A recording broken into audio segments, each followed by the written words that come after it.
Oi, pessoal. Imaginemos um lugar perfeito, um lugar repleto de paz e de quietude que existe em função de nós. Tudo aquilo que está à nossa volta está exatamente ali para nos servir. Ali nós somos a causa da existência de todo aquele mundo. Ali nós somos a principal finalidade de tudo aquilo existir. Ali nós nos sentimos importantes. Ali nós somos os reis, nós somos os soberanos, nós somos o centro da existência. Ali nós estamos imersos naquele universo que tudo aquilo representa, e nós somos, de certo modo, senhores daquele universo. Nós somos unos com Deus. Nós e Deus nos sentimos exatamente uma só e única coisa. Nós somos a razão do Deus estar existindo naquele momento, naquele mundo. Ali nós temos, então, necessariamente tudo o que nós precisamos. Nós temos a paz, nós temos a quietude, nós temos o alimento, nós temos a proteção. E é interessante a gente perceber que esse lugar nada mais é do que o útero materno. E assim nós somos gestados. Porém, acontece que chega um dia em que nós somos obrigados a sair daquele local.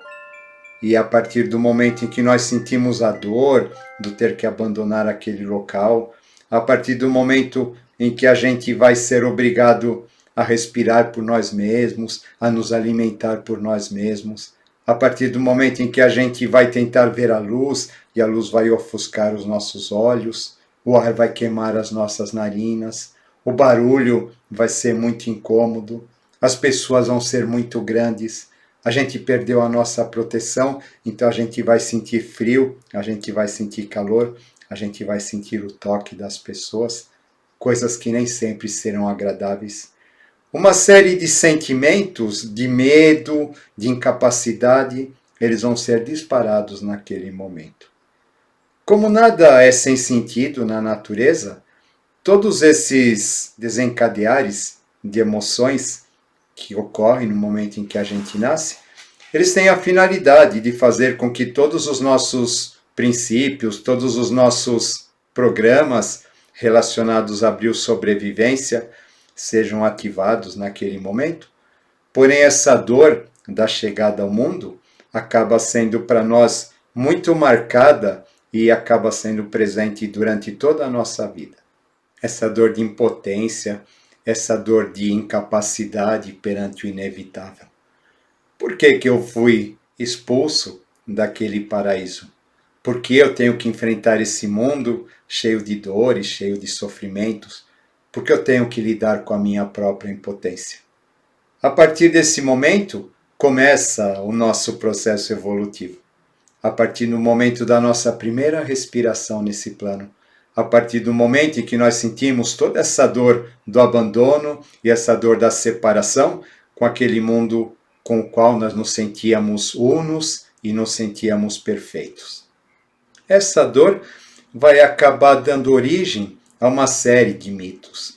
O mito da queda dos anjos, o mito da expulsão do paraíso, e por que não dizer também o mito de Prometeus, que é obrigado a ficar acorrentado num plano ao qual não pertence, sentindo que as emoções e os sentimentos relacionados àquele plano lhe dilacerem a alma, mas que a partir daquele ponto, a partir desse sofrimento, acaba sendo desencadeado todo o nosso processo de autoconsciência, o nosso processo de evolução aqui nesse plano mais denso ao qual nós acabamos de chegar.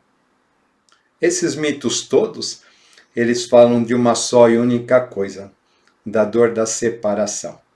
E o que acaba sendo interessante é que todas as vezes que a gente busca, então, o nosso espiritual, aquele estado de plenitude que a gente tem noção, que a gente imagina, na verdade, inconscientemente, nós estamos procurando voltar àquele ponto onde nós estávamos inseridos no útero materno, unidos com todo aquele tipo de sentimento, de paz, quietude, proteção, ao qual nós acabamos de nos referir. Porém, o que acaba acontecendo, todas as vezes que a gente vai procurar esse ponto, todas as vezes que a gente vai procurar recobrar esse estado deífico, ao qual a gente estava inserido, no meio do caminho, como se fosse um guardião, estará essa sombra dessa ferida, dessa dor existencial. E enquanto ela ali estiver, todas as vezes que nós tentarmos chegar nesse ponto, ao sermos tocados, nós acabamos recuando para as nossas programações mecânicas, de autodefesa ou de biossobrevivência. Embora essa ferida ela seja a nossa grande dor, na verdade ela acaba sendo o nosso grande mestre, porque ela vai nos empurrando para que nós sejamos obrigados a rever e rever e rever todos os nossos valores, todas as nossas questões, todos os nossos pontos frágeis, para que a gente possa superá-los, a fim de que um dia a gente possa desfazer essa sombra que essa ferida representa e possamos nos inserir verdadeiramente naquilo que nós chamamos de espiritualidade. Na astrologia, esse ponto vai aparecer no nosso mapa astral relacionado à figura do Quiron. O aspecto que Quiron representa no nosso mapa astral vai falar exatamente a respeito dessa nossa ferida existencial, que acaba, de um certo modo, sendo a grande ativadora do nosso processo de existência, volto a dizer, do nosso processo da aquisição de consciência aqui neste plano. O simbolismo do Quiron é um simbolismo muito interessante, o mito do Quiron. Quiron era um centauro. É um centauro que vai ser o mestre, vai ser o instrutor de todos os grandes deuses, de todos os grandes heróis do Olimpo. Quiron é como se fosse o grande médico, que ele era capaz de curar as dores e a ferida de todos os deuses e de todos os mortais. Ele é representado pela figura do centauro, que possui uma parte inferior como cavalo. Essa ideia do cavalo associado às quatro patas, como sendo uma representação do mundo manifestado, do quaternário inferior, e possui a parte superior como sendo humana, representando exatamente o homem que superou a animalidade, que superou o mundo dos instintos, o homem que está no seu caminho em busca do eterno e da eternidade dentro de si. E por ter passado por todos os processos que levam à sabedoria e ao conhecimento, ele acaba sendo um grande instrutor. Porém, o que acaba acontecendo é que ele sofre de uma ferida incurável. E essa ferida faz com que ele tenha dores terríveis, dores dilacerantes. Apesar dele ser capaz de cuidar e de curar das outras pessoas, outros deuses, na verdade, ele não é capaz de curar das suas próprias dores, das suas próprias feridas. Ligado a esse mito está o mito de Prometeus, que é acorrentado no Cáucaso, onde uma águia vinha todos os dias lhe devorar o fígado. E o que é interessante a gente perceber, né, que o Prometeus ele acaba sendo libertado por Hércules, num de seus 12 trabalhos, que na verdade nada mais representa do que todo o processo de iluminação, todo o processo de desenvolvimento associado ao chakra cardíaco, o quarto sistema, conforme a gente vem falando nos vídeos anteriores. Porém, para que Prometeus ele pudesse ser libertado do seu castigo, era necessário que alguém ocupasse o seu lugar. Então Quiron acaba se oferecendo para fazer esse papel. Quiron, cansado de não conseguir mais curar a sua própria ferida, perde a sua imortalidade e pode finalmente morrer. E quando ele morre, ele acaba sendo transformado numa constelação. Esse simbolismo, como vocês percebem, é muito bonito. É o simbolismo do mestre que a partir de um determinado momento precisa morrer. Aquela sombra que na verdade a gente tanto teme e que é o nosso mestre, precisa num determinado momento deixar de existir como sombra, transformar-se em consciência para que nós possamos novamente comungar com a nossa própria mônada. Enquanto nós não fizermos isso, enquanto nós não fizermos os 12 trabalhos relacionados ao chakra cardíaco, enquanto nós não fizermos essa sublimação dessa dor, o nosso eu interior, assim como Prometeus, acabará acorrentado, ou seja, continuará acorrentado dentro de cada um de nós, sofrendo eternidade sem fim, até que esse resgate possa ser concluído. O que é interessante do Quiron é que, volto a dizer, ele representa um aspecto nosso de incapacidade e de impotência, que na verdade a gente só cura a partir do momento em que a gente ensinar os outros a desenvolverem aquilo que para nós acaba sendo impossível. Ou seja, se eu me sinto desvalorizado, então é importante que eu incentive o valor das outras pessoas. Ou se eu não me sinto amado, ou se eu sinto que a minha criança interior está ferida e coisas desse tipo. É bastante comum a gente perceber que a partir do momento em que, por exemplo, no caso da criança interior, essa criança se sente ferida por algum motivo, o que vai acabar acontecendo, nos cabe o papel de atuar como pais ou como pessoas que acolhem os que sofrem, principalmente as crianças que sofrem, e a partir do momento em que a gente realiza esse trabalho com as crianças, a nossa criança interior está sendo curada também. Isso vale para uma série de sentimentos que a gente tenha relacionados às nossas impotências e às nossas incapacidades. A questão do Quiron está estreitamente associada aos planetas retrógrados do nosso mapa, que representam, por sua vez, potencialidades que a gente desenvolveu em vidas passadas, porém a gente, por algum motivo, acabou fazendo mau uso. A gente acabou fazendo um uso egoísta daquilo que nós conquistamos. Pode ser o conhecimento, pode ser a espiritualidade, pode ser algum aspecto relacionado à sensibilidade, cura, dons desse tipo.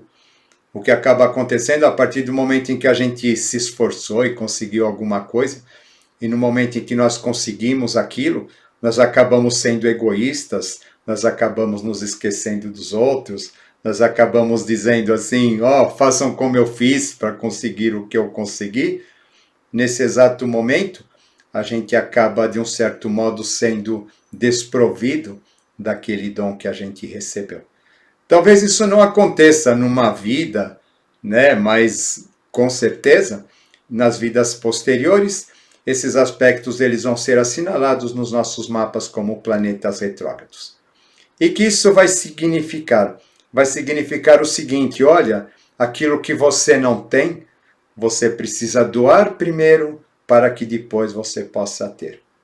A partir do momento em que você incentiva, que você estimula, que você leva ao outro aquilo que você gostaria de ter recebido, nesse momento você passa a receber também. Por quê? Porque existe uma necessidade da gente compartilhar. Existe uma necessidade da gente expandir, da gente levar aos outros tudo aquilo que a gente aprende. Porque todos os dons que a gente adquire, eles não são para nós. Os dons que a gente adquire, eles devem ser distribuídos pela humanidade, devem ser distribuídos a todos os nossos irmãos indiscriminadamente.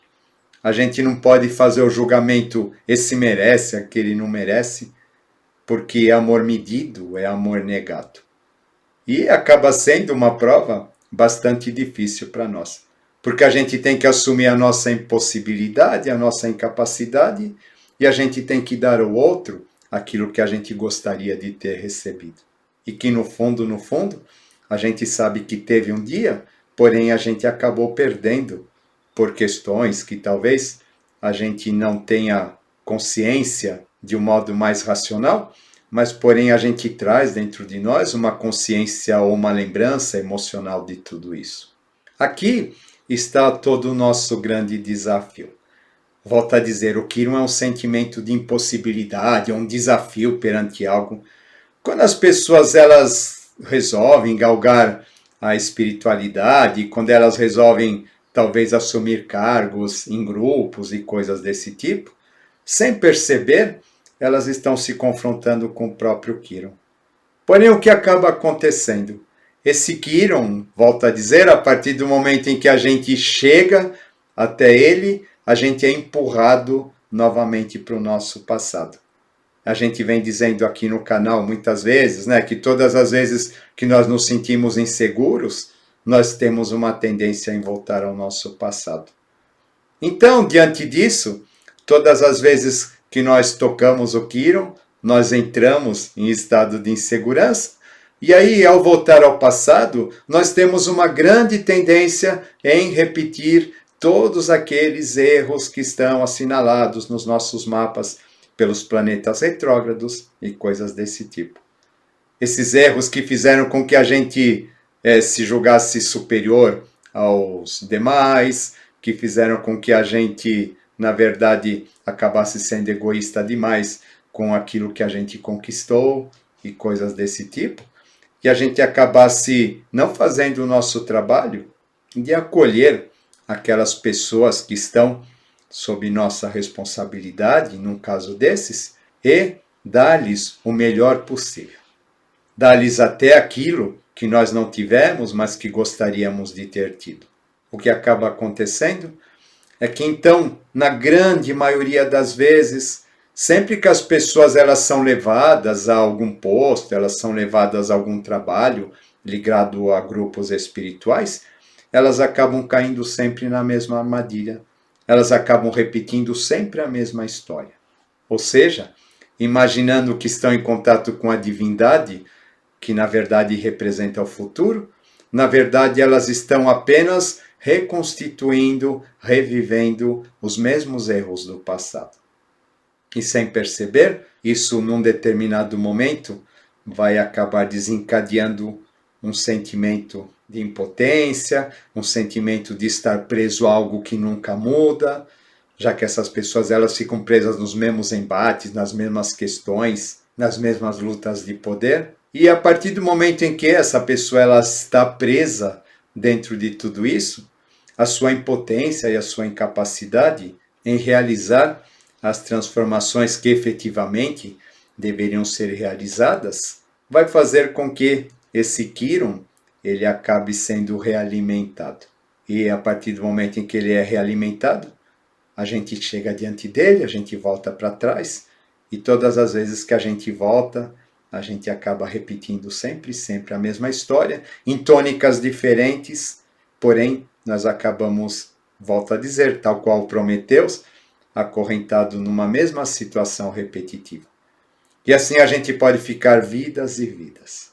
É interessante a gente dissociar a ideia do Kiron com a ideia da nossa sombra. A nossa sombra é aquilo que surge exatamente em função do nosso Kiron. Eu tenho aquele sentimento de impotência, aquele sentimento de incapacidade. Em função disso, eu vou criar uma imagem perante o mundo. Eu vou criar uma imagem para mostrar para as pessoas que eu não sou nada daquilo. Eu vou criar uma máscara através da qual eu me mostro ao mundo, através da qual eu me apresento. Eu vou criar uma falsa imagem de mim mesmo, né? E essa, na verdade, acabaria sendo a nossa sombra. A gente pode fazer um vídeo posteriormente falando disso, mas é interessante a gente dissociar. O Kiron, na verdade, ele acaba sendo um mestre que a gente não enxerga, porque ele está lá nos apresentando um desafio de superação. Com a questão mestre-discípulo, a gente percebe a mesma coisa. Para que o discípulo possa existir verdadeiramente, o mestre ele precisa morrer. Porque, enquanto o mestre ele está do lado de fora, ninguém vai procurar o mestre do lado de dentro. Existe um pensamento bastante bonito a esse respeito, que diz o seguinte: diante do altar de Deus está o altar da humanidade. E a gente não pode chegar a Deus sem antes servir a humanidade. Portanto, quando a gente realmente começa a doar ao outro aquilo que a gente gostaria de ter, quando a gente se olha com sinceridade, quando a gente percebe todas as nossas frustrações, as nossas incapacidades, e diz: eu não quero que outra pessoa passe pelo que eu estou passando, eu quero que a partir da minha dor as pessoas possam crescer, as pessoas possam evoluir. Eu vou fazer da minha dor e da minha experiência associada a ela algo positivo, no sentido de que possa amenizar a dor daqueles que porventura venham depois de mim e tenham essa mesma dor. Quando eu começo a fazer esse trabalho, tem início a grande alquimia dentro de mim. E aí então eu começo a realizar efetivamente a programação que me foi destinada neste plano. Pois é só servindo a humanidade, como nós dissemos, que é possível chegar a Deus. Fica aí um tema para a gente meditar. Espero que vocês tenham gostado. Vamos que vamos, mente livre, coração leve e até a próxima.